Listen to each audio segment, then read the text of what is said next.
Fox 19 Now presents Tri-State Travel Treasures with Ken Baker. Guys, it's Christmas in the Tri-State. That means you have to have a Christmas tree. But instead of going to the store, I'm going to do it Griswold style. I'm going to cut mine down. Dude, what's going on with this? Don't worry, Kim, we got another option. I love it. This is Jake. We're at the John T. Neiman Nursery. We're about to get our Christmas tree. How long have you guys been a family Christmas tree farm? So at this property since 1963. 1960, most popular spot in Butler County, right? Yeah, you better believe it. There's about 80,000 trees on the farm, and this is our most popular variety, Canaan fir. Out of 80,000, I think this is the Ken Baker tree. Is that the one? Yes. All right. So what do I do? Cut her down. Oh, I thought I was going to be able to just There you go. Try on that size. How do I? You know what? I got an easier option. Oh, get the saw. Gotcha. Yeah. All right, so what do you want me to do? How about you go grab the cart? Okay.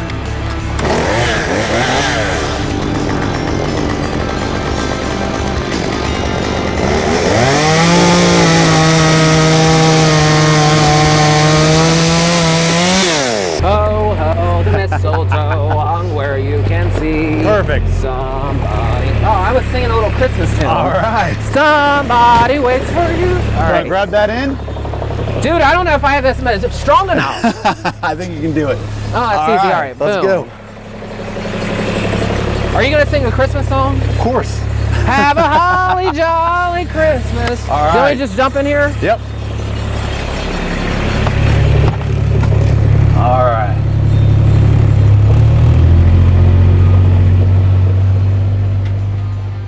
When you drop by the Neiman Tree Farm, don't forget to go inside and check out the gorgeous ornaments they have. They're handmade, all beautifully crafted, one of a kind. I even found a couple that I took home. Now back to my tree.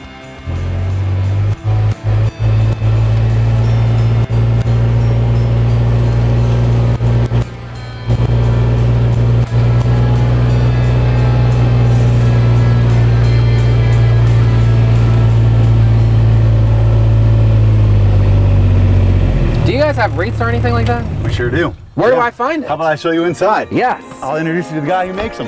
Your grandpa's here? Yes, sir. You guys make these beautiful wreaths. I can't wait to see them. Yeah, I'll introduce you to my grandpa John here. He's the one that makes the wreaths. Grandpa John, he's making the wreaths. Yeah, we won't he make is. him talk. He said he lost his scissors. Let me see. Oh, there they are. Look. Now you guys, you're going to have to pay me. I need a check.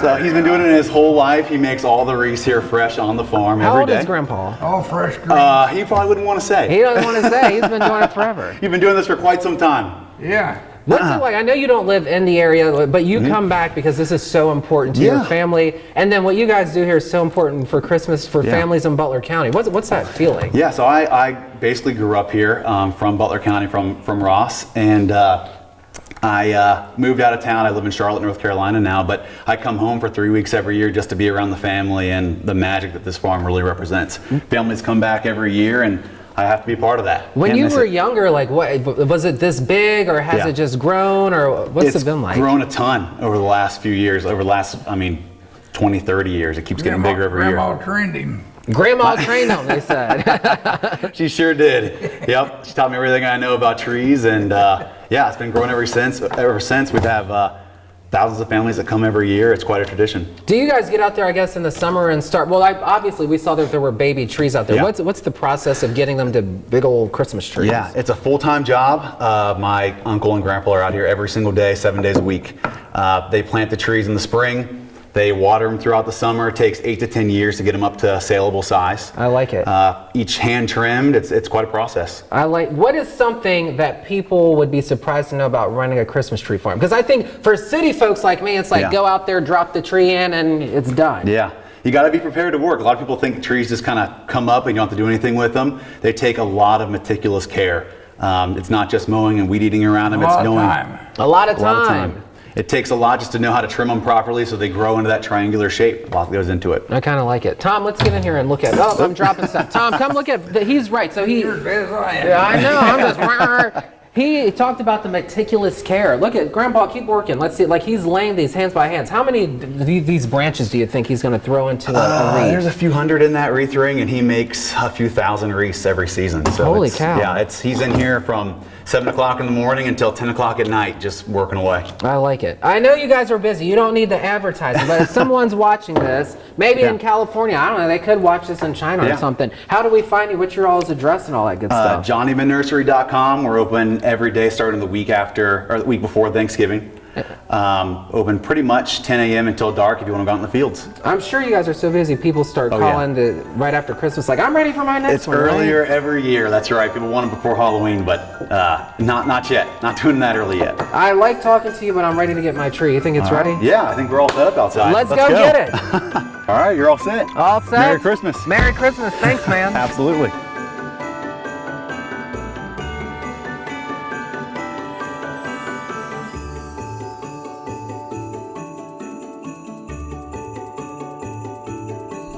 I took off and headed back to the city because I wanted to check out one of Cincinnati's favorite traditions. I've actually been seeing them since I was a kid. The Shilo Elves. This is just one collection of the popular season attraction. Hey guys, so we're up here in Marymount and we are dusting off an age-old Cincinnati tradition. These are the Shilo Elves. I call them the Shillies, so that's what my friends do laugh at me when I say that. But I wanted to know how they are upkept, how they look gorgeous for Christmas. So before I break anything, let's go find my friend Bill. What's going on, Bill?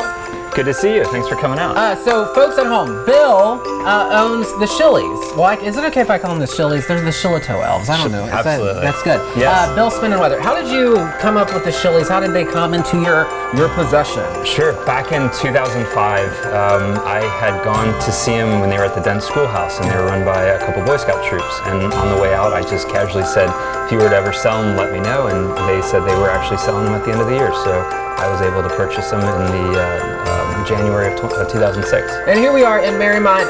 Very first scene when folks walk in is the mail room. It's really cool. You actually had real people's letters inside here at one time, right? We do. A lot of these are still original. Over the years they've been changed out, but some of them are from as early as the 80s, and they always go up into the 90s. Okay, do you want to show us how you maintain these? I mean, they're not like cooking all year round, so I mean, I'm sure it's a lot of work when it comes to Christmas, Thanksgiving time to get these things It is. So I got a couple examples here to show you.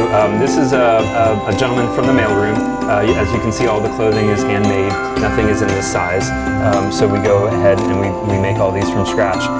This guy is coming out to be getting a new motor. These are the motors that we use.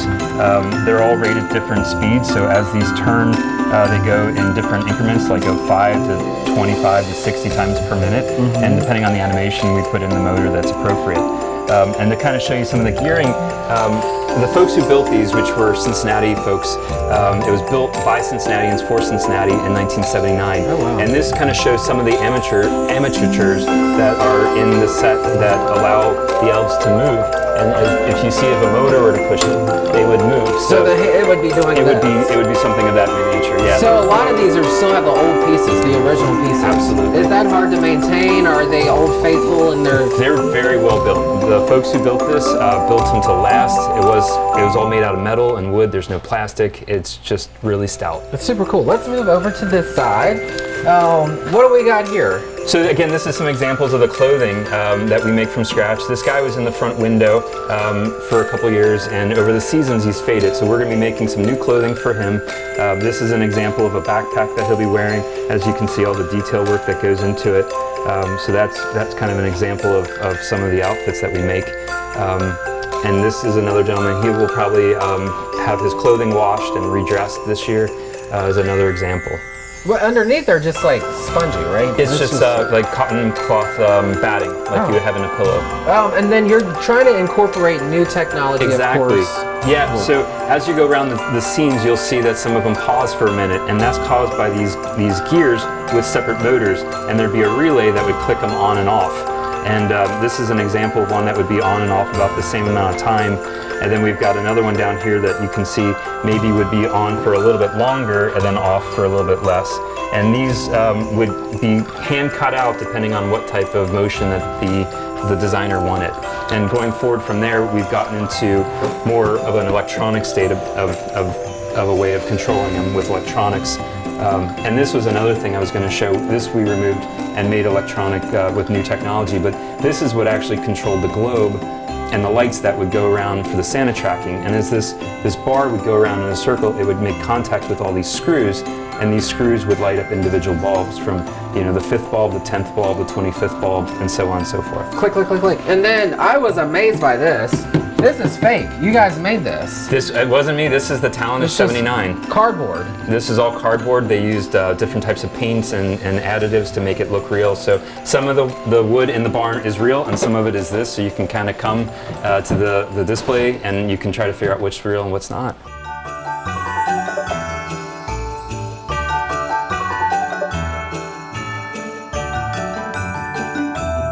Bill, why did you put up your hard-earned cash to save the Shilo elves? Family tradition's always been important to me, and I think it's one of those things that is maybe being lost a little bit in today's time, where children can come with their parents and their grandparents, and as a family unit go through the display and remember memories and create new ones. All right, let's talking about that. I'm sure as a kid you saw these elves. Can you take me back? How old were you when you first were like, oh man? I was probably 8 or 9 that I can remember. I don't remember much back past then, but I specifically remember walking through the display, looking at the elves, and as much as I loved the scenes and they were set up, I was more interested in how they were built, how they were made, how they were able to move, and that was kind of where some of the passion came for me to buy this and restore it and keep it alive.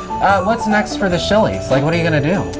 We're going to try to see if we can make more scenes, if we can find some sponsors, and then make it bigger and better and maybe modernize it to relate more to the children of today. When people leave here and they walk through, I guess probably takes, 20, 30 minutes, what's kind of the reaction at the end? It's mixed. Sometimes we get people who want to do another loop because they went through it too fast and they wanted to go back through.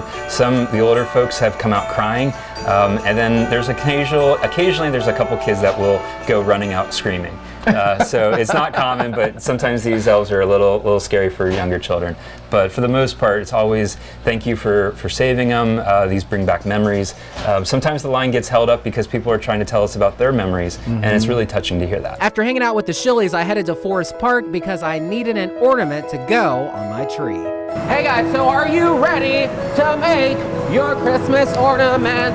What's up, Allie? Hey, how's it going? Good. What's this thing? This is your blow hose. You're gonna blow, and I'm gonna help you with the tooling for your ornament. Is there anything we should know before we get started making our Christmas ornament? We'll go over the actual blowing process and all the steps here in a moment, but maybe we can talk about safety for a second All here. right, let's do it. Yeah, number one, the most important safety thing is keeping our eyes protected. Yep. The other thing is, you might see we're working with a lot of hot stuff here. All of the equipment, a lot of it, the glory holes are 2300 degrees. The furnaces are about 2080. Wow. So some glass that you might see on the ground might look completely cool, but it could be 900 degrees. Oh my goodness. When we're actually working with it, when you see the glass moving, it's going to be anywhere between 1200 and 2000 degrees. So I need to have my good listening skills on today. Absolutely, but I'm going to make sure that you don't get burned. I like it. Okay, cool. All right, let's get to it then. Yeah, let's start. Come over here and let's start to pick our colors. Now, are we making just a bulb thing or what? Actually, what I'm going to have you do is I'm going to have you pick your color. So what we see in front of us are different types of glass color. This is called frit, F-R-I-T. And it's little bits of broken up, concentrated glass color. And you gotta pay attention to what the label says, because this looks really orange, but it's actually red. Here's a good example of what the color actually turns. This orange here becomes this rich orange, and this yellow becomes this kind of fluorescent yellow. I want to make a yellow one, I think. You want to do a yellow one? Yeah. Perfect. I love that yellow. Very and then cool. you're also going to choose between a round or a teardrop shape, just like that. This is going to go on my tree, right? Or is it going to sit on my table? That's up to you. What do you suggest? I'll let you pick. I think you should pick the teardrop. Okay, let's do a teardrop. All right, very Okay, good. cool. So let's come on over here. Okay. This is the bench that we're going to be working on. And I sit in there? I'm going to sit there. You're going to stand out here. Okay. So what's going to happen is I'm going to get some glass, I'm gonna collect your color, and then I'm gonna melt it in the glory hole. Once we have our starter bubble going, I'm going to drop it into the optic mold on the ground. That'll Okay. get the ridges on your ornament that make it look a little fancier and help it be a little bit stronger, kind of like corrugated cardboard. Very cool. While you're doing all that stuff, I'm gonna ask you questions about New Soul. Is that cool? Yeah, perfect. All right, That'd be cool. great. Yeah. Now, when it comes, we got one more thing to go over before we get Yeah. started, okay? The most important thing, blowing. So you're gonna blow, well, I'm gonna tool. You've got this blow hose right here. So when I'm sitting in the bench, I'm gonna be controlling the tools and the blowpipe. We're gonna stick this on the end, Okay. and it'll be moving back and forth. So you're not gonna do anything until I say blow. Okay. And then when I say blow, you're gonna blow nice and light until I say stop. Just Yep. 'cause like it's, blowing a bubble. it's a little easier than that. It's Okay. easier than you think. So always err on the side of blowing light. Okay. If you blow too hard, it might inflate too quickly and I could lose control over it. Okay. But that's okay too. If we mess up, we just start over. Start over. Yeah. Very cool. Okay. And just don't stop blowing till I say stop. I gotcha. My listening skills are on. Okay, very good.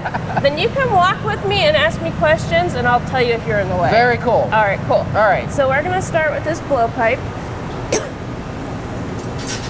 And is there glass already on the end, or where do There's you? not. It's preheating in there. Okay. All of the glass stays molten in these two furnaces here. Okay. So I'm going to gather some glass on the end of this blowpipe. And what I'm doing is I'm submerging the tip of this under the surface of the glass and turning to scoop like a wad of glass Yeah. on the end. It's sort of like taking a chopstick and trying to gather a wad of honey on the end and keeping it on center. I like it. All right, Let's so here we watch go. it. Now, how close can we get? I'll tell you if you're in the Okay. way. You hear So that? just She said she'll open tell it you. in. Wow, that is like so soupy. Yeah, yeah. And I just turn to gather that glass on there. And you can see I've got to constantly keep it turning, otherwise it'll fall towards the ground. When you guys are closed, do you turn that off, or is that something that No, has to the stay furnaces on? have to stay on 24/7. We turn them off during July, just to do some maintenance, but otherwise they're on 24/7. The glory holes, though, we've turned those off. So I just rolled that glass in there, and it sticks to it like sprinkles on ice cream, and you can sort of see the colors beginning to change. Yeah, But now I've got to melt that in. I like So it. Come with me. So during the classes that you guys offer, Excuse me. you guys do all the stuff that's like kind of, we would say, dangerous. Like this part, is Well, that in the workshops, more advanced maybe? advanced classes. I wouldn't say advanced because anyone can do them, but the more involved classes, you actually get to apply the color and melt it in and walk around the hot shop with this. Yeah. But for all of these workshops or the seasonal classes, I'll do all the very difficult stuff for you. If you want to learn how to do glass blowing like I do, you can take private lessons. And you guys offer those And we lessons. do offer this. Yes. So you're melting the color into the glass. Yep, so I just Okay. melted the color into the glass. Wow, look at that. So right now this glass is solid. So I'm gonna give it a little shape to even it out and to kind of create a skin. So we've Dude. got that nice uniform shape. And Ken, stay where you're at. No. Don't move, just stay here. So yeah, I want you to look right in front of the head of the blowpipe right here. You're gonna see the bubble grow. So I just gave a quick burst of air. Wow, Yeah. I cap my thumb. That hot air expands, inflating that wow. bubble. That's so cool. That's what we call a starter bubble. That's how we get a hollow form. And then what are you doing now? Are you I'm about to like? stretching out the bubble. I thought you were about to like take me on. Like, girl, I dance with wolves. Let's. I don't know, man. I play with fire. Are you sure you want to party?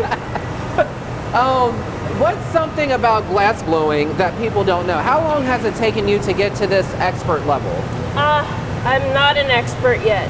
Maybe by the end of my life, but I've been blowing glass for 17 years. Oh wow. Yeah. Very cool.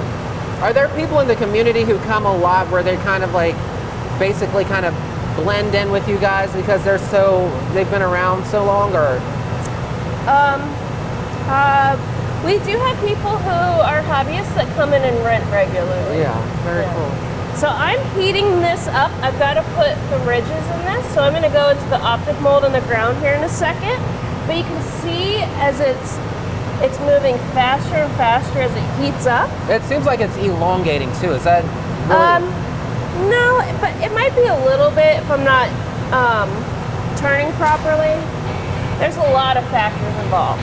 All right, so I'm going to come on out. I'm going to go into the optic mold on the ground here. And that gives it its shape, right? Nope. We don't use molds for final shapes for many things. These just give it those ridges to make it a little prettier. Okay, I like and it. a little bit stronger.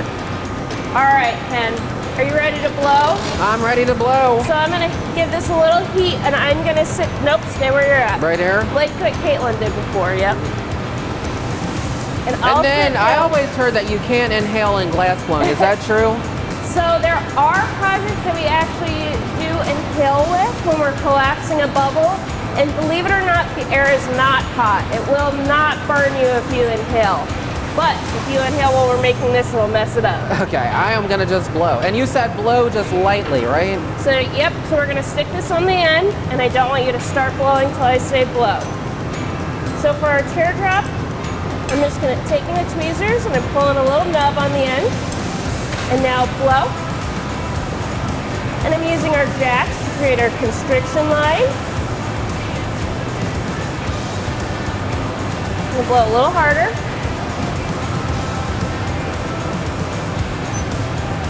And stop. That's a lot of blowing. Cold, so it was a little bit more challenging. Let's get some more heat. Let's Did you do that on purpose? No, it's just difficult when I'm like talking so much to do. Because like I'm already, patting my head and rubbing my stomach. Okay, this is a lot. New Soul. Let's talk about it. Nonprofit, right? Yeah. So we're a nonprofit. We've been around for 20 years now. So get ready to blow again. And blow. We've been around for 20 years. And stop blowing. Was that good? Yes, that was much better. Good. So my breath is forever trapped in that thing. Yep. Wow. Until I encase it. So I've got one more step here if you want to come to the other side. Okay. I'm going to see how that does. So this doesn't look like a very good teardrop shape. I'm going to turn this into a teardrop shape. I think it looks great. We made it together, Yeah, but we're not done. We can make it better. So I'm heating just the very bottom of the piece here so that I can begin to stretch that out. And this part's a little tricky. I'll always do this for people when they choose a teardrop shape. So it's really hard to keep it on center.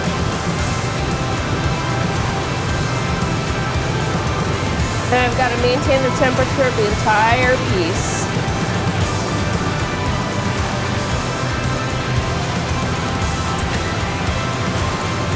I'm just going to grab that nub that we made. Wow.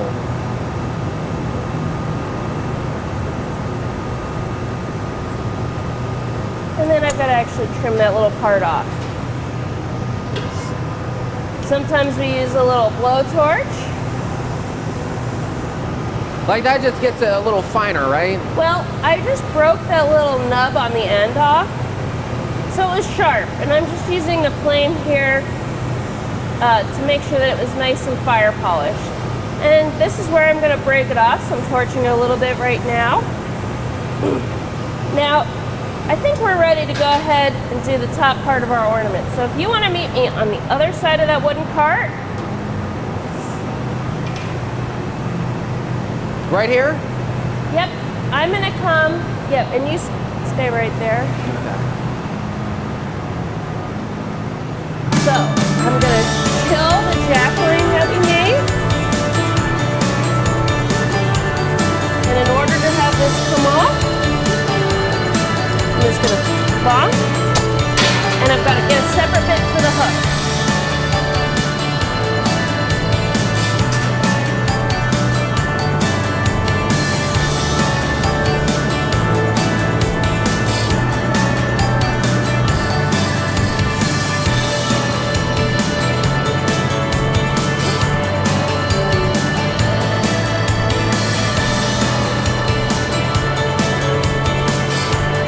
Now, why'd you have to replace the old one? I did not have glass on that to make the hook. This is clear. And it wouldn't be the proper temperature for me to do all this movement with. Oh, so I can just hang that right on my tree. Just like that. And that completes this week's episode. We'll see you right here next Wednesday on Tri-State Travel Treasures.